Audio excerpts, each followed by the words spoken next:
Day 6, January 6, Genesis chapter 19, Sodom's depravity.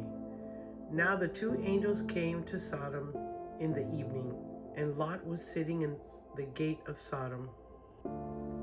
When Lot saw them, he rose to meet them, and he bowed himself with his face toward the ground.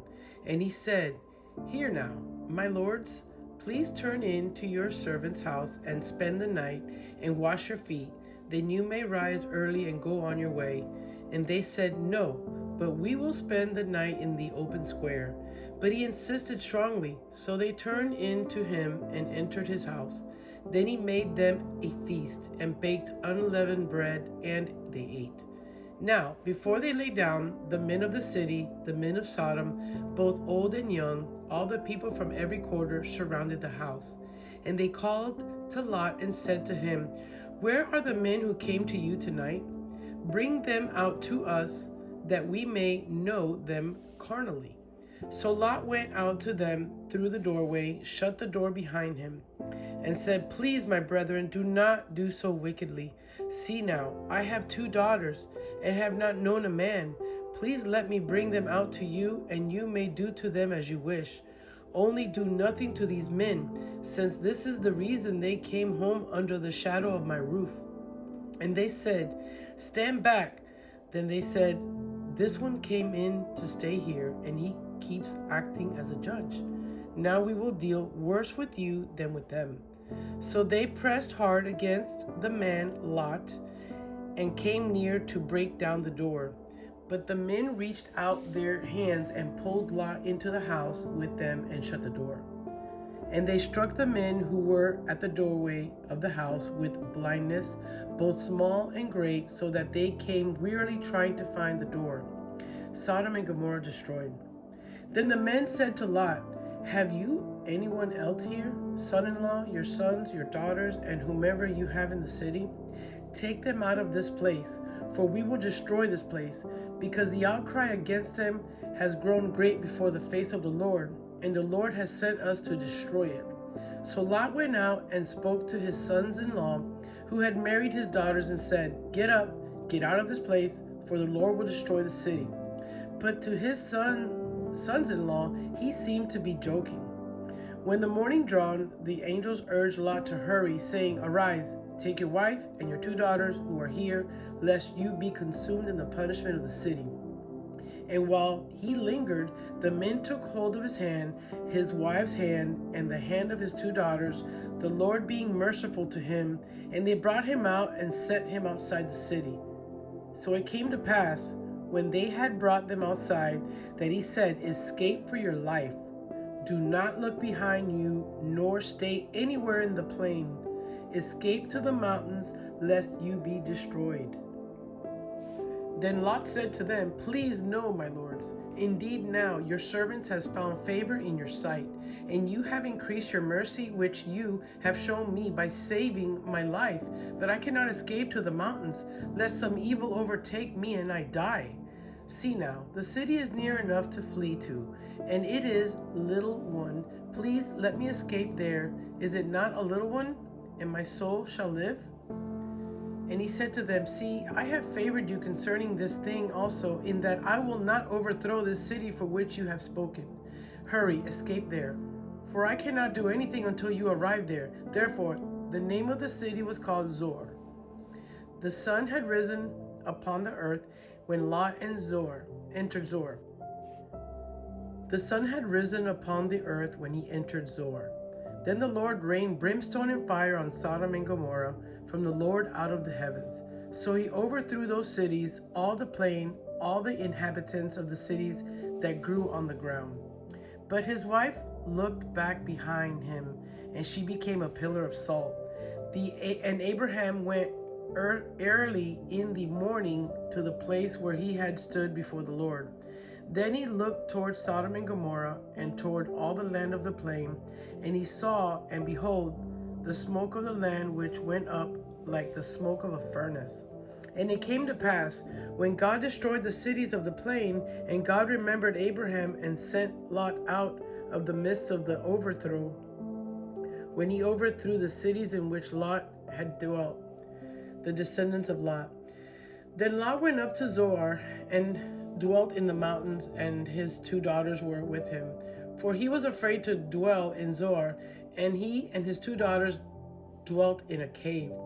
Now the firstborn said to the younger, Our father is old, and there is no man on the earth to come in to us, as is the custom of the earth. Come, let us make our father drink wine, and we will lie with him, that we may preserve the lineage of our father. So they made their father drink wine that night. And the firstborn went in and lay with her father, and he did not know when she lay down or when she arose. And it happened on the next day that the firstborn said to the younger, Indeed, I lay with my father last night. Let us make him drink wine tonight also, and you go in and lie with him, that we may preserve the lineage of our father. Then they made their father drink wine that night also, and the younger arose and lay with him, and he did not know when she lay down or when she arose. Thus both the daughters of Lot were with child by their father. The firstborn bore a son and called his name Moab. He is the father of the Moabites to this day. And the younger, she also bore a son, called his name Ben-Ammi. He is the father of the people of Ammon to this day.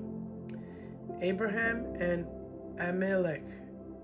And Abraham journeyed from here to the south, and dwelt between Kadesh and Shur, and stayed in Gerar.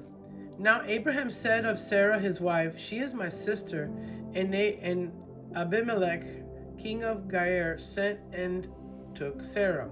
But God came to Abimelech in a dream by night and said to him, Indeed, you are a dead man because of the woman whom you have taken, for she is a man's wife. But Abimelech had not come near her. And he said, Lord, will you slay a righteous nation also? Did he not say to me, She is my sister? And she herself said, He is my brother? In the integrity of my heart and innocence of my hands, I have done this.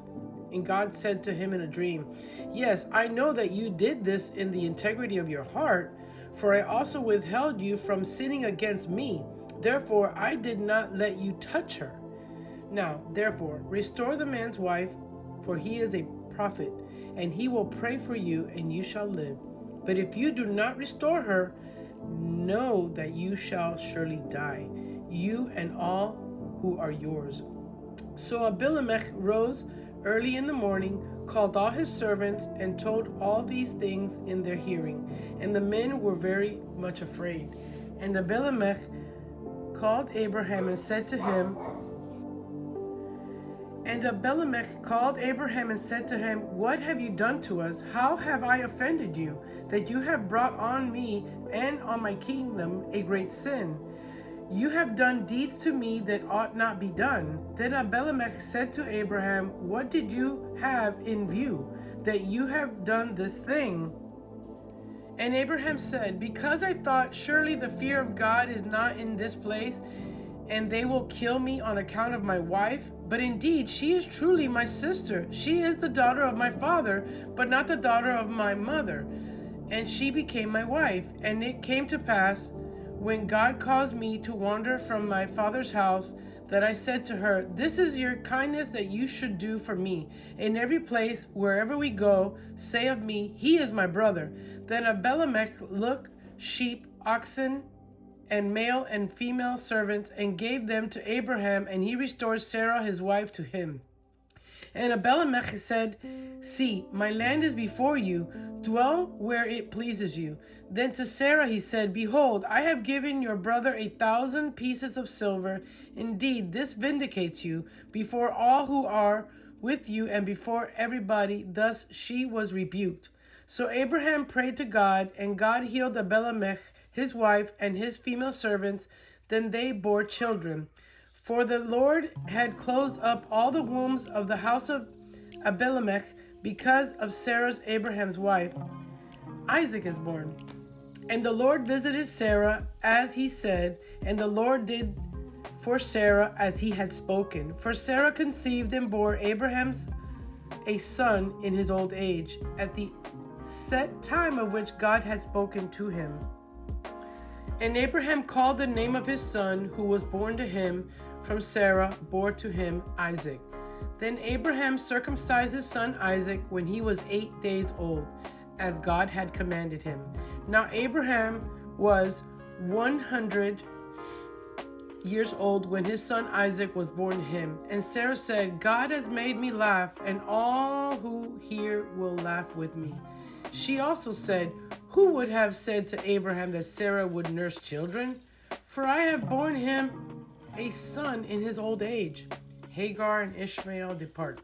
So the child grew and was weaned, and Abraham made a great feast on the same day that Isaac was weaned. And Sarah saw the son of Hagar, the Egyptian, from whom she had borne to Abraham scoffing. There she said to Abraham, cast out this bondwoman and her son, for the son of this bondwoman shall not be heir with my son, namely with Isaac. And the matter was very displeasing in Abraham's sight because of his son. But God said to Abraham, do not let it be displeasing in your sight because of the lad or because of your bondwoman. Whatever Sarah has said to you, listen to her voice, for in Isaac your seed shall be called. Yet I will also make a nation of the son of the bondwoman, because he is your seed. So Abraham rose early in the morning and took bread and a skin of water, and putting it on her shoulder, he gave it, and the boy to Hagar sent her away. Then she departed and wandered in the wilderness of Beersheba. And the water in the skin was used up, and she placed the boy under one of the shrubs. Then she went and sat down across from him at a distance of about a bow shot. For she said to herself, let me not see the death of the boy. So she sat opposite him and lifted her voice and wept. And God heard the voice of the lad. Then the angel of God called to Hagar out of heaven and said to her, what ails you, Hagar? Fear not, for God has heard the voice of the lad where he is. Arise, lift up the lad and hold him with your hand, for I will make him a great nation. Then God opened her eyes, and she saw a well of water. And she went and filled the skin with water, and gave the lad a drink. So God was with lad, and he grew and dwelt in the wilderness, and became an archer. He dwelt in the wilderness of Paran, and his mother took a wife for him from the land of Egypt, a covenant with Abimelech. And it came to pass at the time that Abimelech and Phishol, the commander of his army, spoke to Abraham, saying, God is with you in all that you do. Now therefore swear to me by God that you will not deal falsely with me, with my offspring, or with my posterity, but that according to the kindness that I have done to you, you will do to me, and to the land in which you have dwelt. And Abraham said, I will swear. Then Abraham rebuked Abimelech because of a well of water which Abimelech's servants had seized. Abimelech said, I do not know who has done this thing you did not tell me, nor had I heard of it until today. So Abraham took sheep and oxen and gave them to Abimelech, and the two of them made a covenant. And Abraham set 7 ewe lambs of the flock by themselves. Then Abimelech asked Abraham, what is the meaning of these 7 ewe lambs which you have set by themselves? And he said, you will take these 7 lambs from my hand, and that they may be my witness that I have dug this well. Therefore he called that place Beersheba, because the two of them swore an oath there. Thus they made a covenant at Beersheba. So Abimelech rose with Phishol, the commander of his army, and they returned to the land of the Philistines. Then Abraham planted a tamarisk tree in Beersheba, and there called on the name of the Lord, the everlasting God.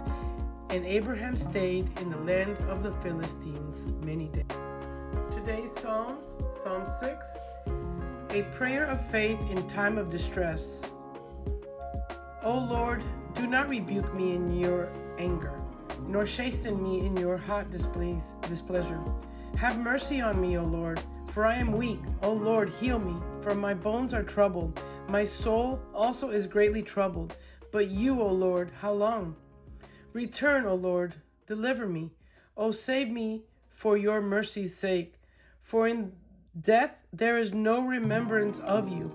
In the grave, who will give you thanks? I am weary with my groaning. All night I make my bed swim. I drench my couch with my tears. My eyes waste away because of grief. It grows old because of all my enemies. Depart from me, all your workers of iniquity. For the Lord has heard the voice of my weeping. The Lord has heard my supplication. The Lord will receive my prayer. Let all my enemies be ashamed and greatly troubled. Let them turn back and be ashamed suddenly.